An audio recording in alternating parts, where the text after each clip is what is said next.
የኮሎኒያሊዝም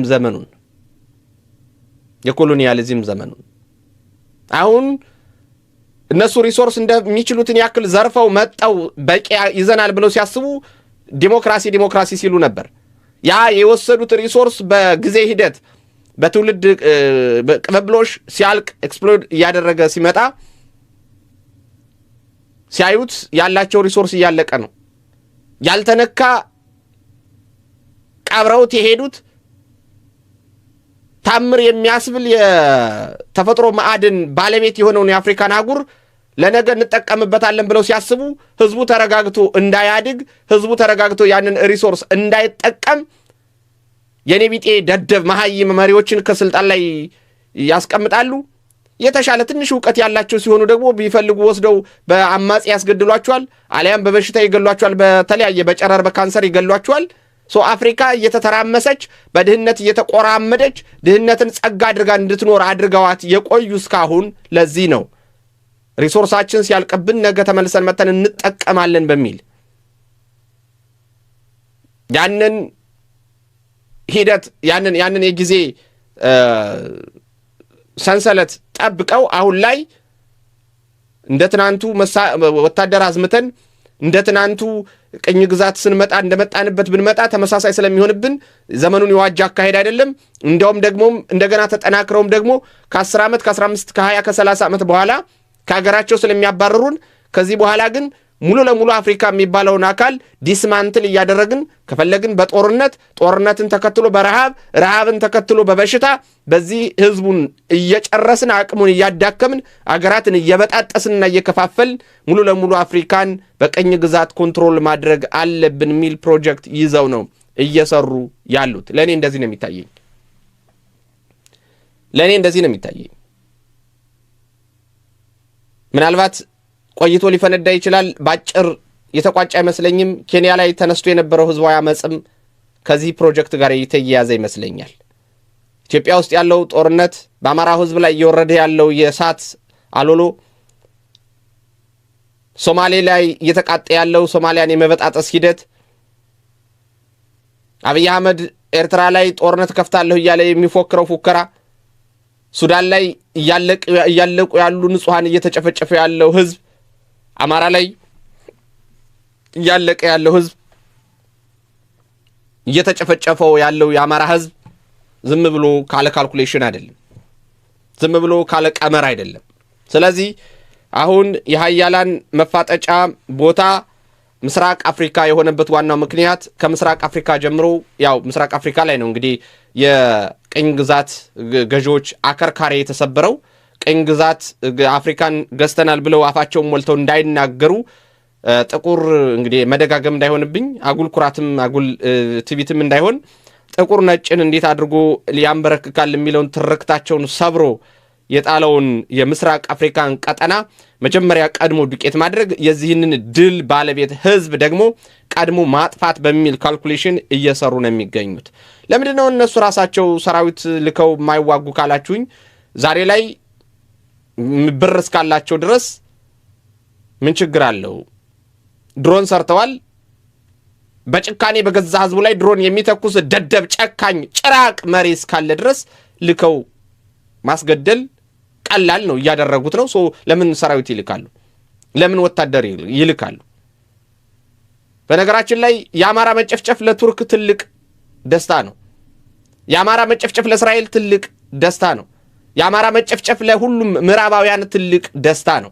ምክንያቱም የሚፈልጉት በዛም ማለበዛ የመቆጣጠር የሚፈልጉትን አካባቢ እንዳይቆጣጠሩ እንቅፋት የሚሆናቸው ህዝብ ይወገድና ይለቅላቸው እንጂ ለነሱ ደንታቸው አይደለም። ልክ ከዚህ በፊት ስለ ህዝባቸው የሚያስቡ መሪዎችን ጨፍጫፊ ገዳይና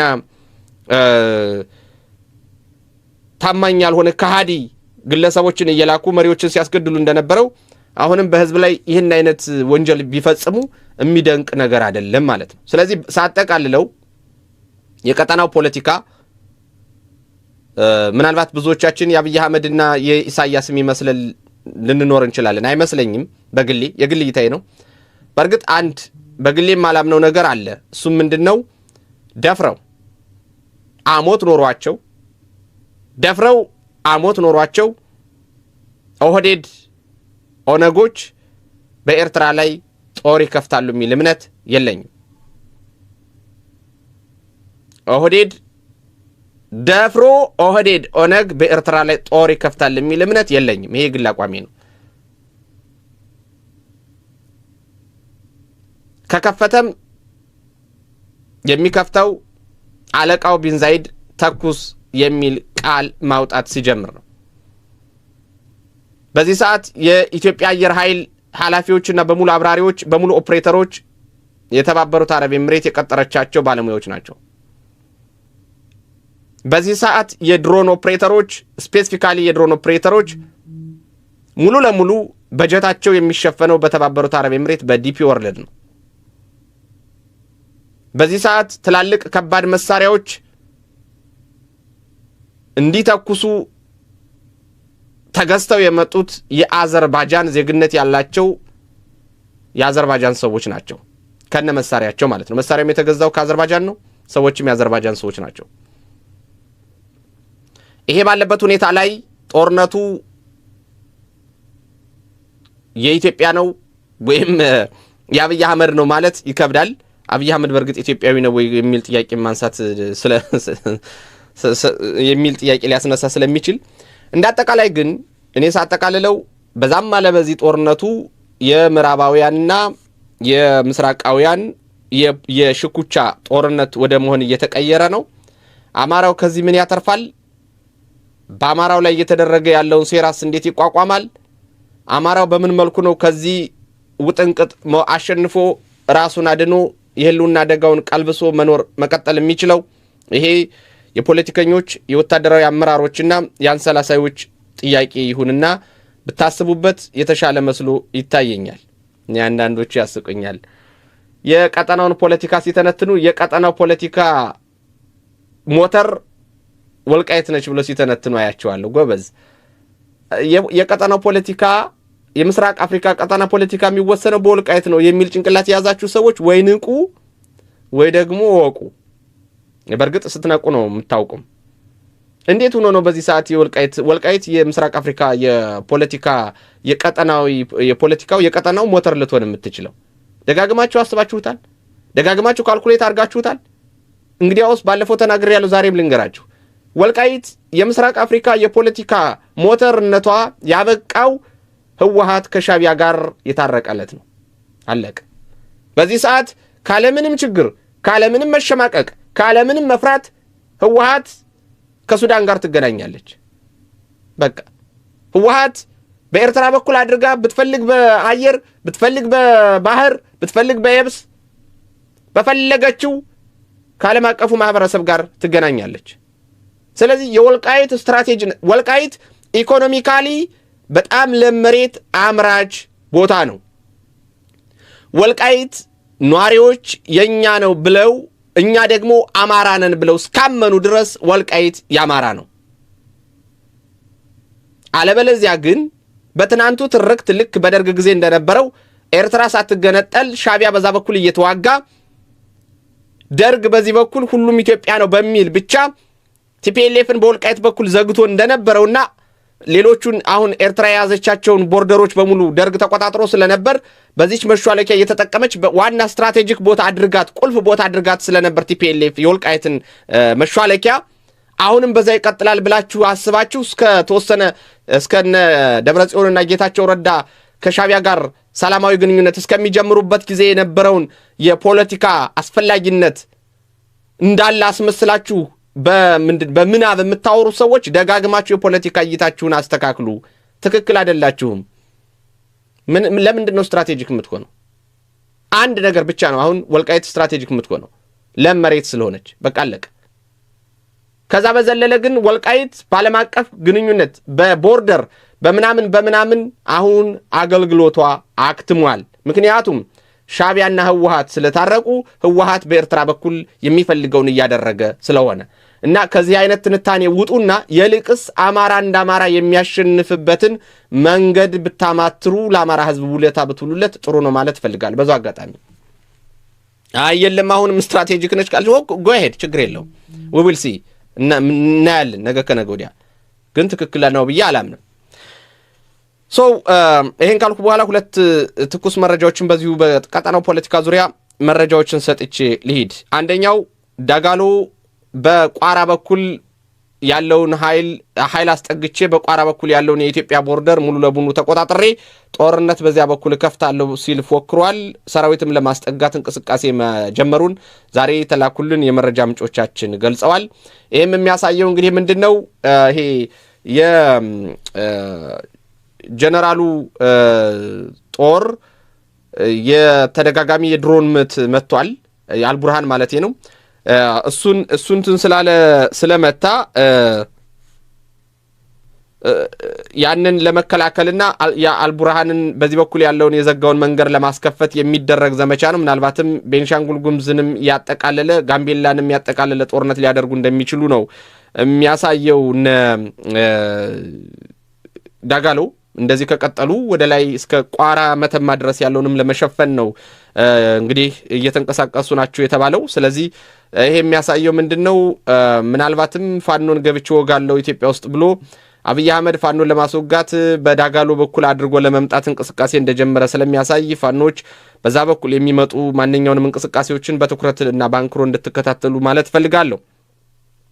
ሌላው ሁለተኛው የደረሰን መረጃ ደግሞ ከዳጋሎ እንግዲህ ወደዛ ገብቼ በቋራ በኩል ወጋለው እያለ ነው። አልቡርሃን ደግሞ አብይ አህመድ ግባና ወረሮ ብሎኝ የነበረውን ወደ 70 ኪሎ ሜትር የሚሸፍን የጎንደር አማራ መሬት በትክክል ከአማራ ፋኖ ጋር እስከሰራሁ ድረስ ለቃለሁ የሚል ሐሳብ አለው የሚል በሚዲያዎች ወጥቷል የሚል ዘገባ ተልኮልኛል ዛሬ። ምን ያህል እርግጥ ነው እንግዲህ የድረገጹ ላይ ኮንፊርም ማድረግ አልቻልኩም። ይሄ ነገር ትክክል ከሆነና በሌሎችም ሚዲያዎች ወጥቶ ከሆነ ፋኖ ይሄንን ነገር ለማሳለጥና ከጀነራል አልቡርሃን ጋር አብሮ ያንን ቀጠና አይቶና የነበረውን ድንበር ተነጋግሮ ወደ ባለቤቱ ወደ ባለርስቱ እንዲመለስ ማድረግ የግድ ያስፈልጋል። ስለዚህ ሁላችሁም እዚህ ላይ ትኩረት ብታደርጉ በተለይ የአማራ ፋኖ ብሔራዊ ንቅናቄ ቀጠናዊ ትስስር ወይም የውጭ ጉዳይ ስራዎችን የምትሰሩ ሰዎች እነዚህ ነገሮች ላይ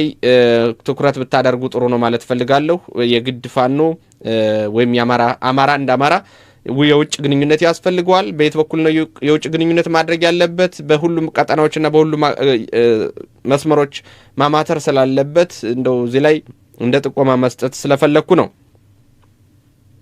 ስለዚህ እንደ አጠቃላይ ጦርነቱ እንደሚታወቀው እስራኤል ኢትዮጵያ እየተመላለሰች ነው፣ ሶማሌላንድ እየተመላለሰች ነው። እስራኤልን ተከትሎ ደግሞ ሌሎች የተባበሩት አረብ ኤምሬትና ሌሎች ደግሞ ቅንጥብጣቢ ሀገራትም እንደዚሁ አብረው የተሯሯጡ ናቸው።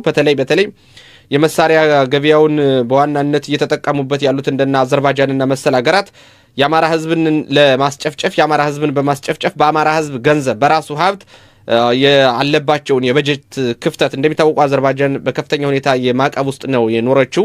ትራምፕ ነው ከማዕቀብ ነጻ እንድትሆን ያደረጋት በዚህ በ2025 ማለት ነው። ስለዚህ ያንን የበጀት ክፍተት መሳሪያውን ለአብይ አህመድ በመሸጥ የበጀት ክፍተቷን ለመሙላት የአማራን ህዝብ ደግሞ ለልቂት ለመዳረግ ደፋ ቀና እያለች ነው የምትገኘው። እስራኤል እንግዲህ የሙጥኝ ብላለች ከአብይ አህመድ ጋር። በዚሁ አጋጣሚ ግን አንድ የሚያስቅ ነገር ልንገራችሁ እና እንግዲህ ሳቁ።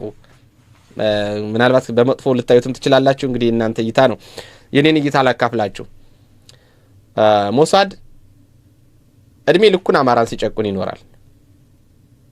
አማራው ደግሞ ለእስራኤል ያለው ስስ ልብ ወደር የለው። እኔ ከምን ተነስታችሁ ነው ግን ግራ ግብት ይለኛል። የአፄ ኃይለ ሥላሴን መንግስት ወይም ዘውዳዊውን ስርዓት ከስሩ መንግሎ የጣለው የሞሳድ እንቅስቃሴ ነው። ያንን ተከትሎ ደግሞ በጣም በርካታ ሳቦታጆችን ኢትዮጵያ ውስጥ ሲሰራ የነበረው በደርግ ጊዜ ሞሳድ ነው። ይሄንን ለማረጋገጥ እንግዲህ ዳዊት ወልደ ጊዮርጊስን መጠየቅ ይቻላል። ሻለቃ ዳዊት በየጊዜው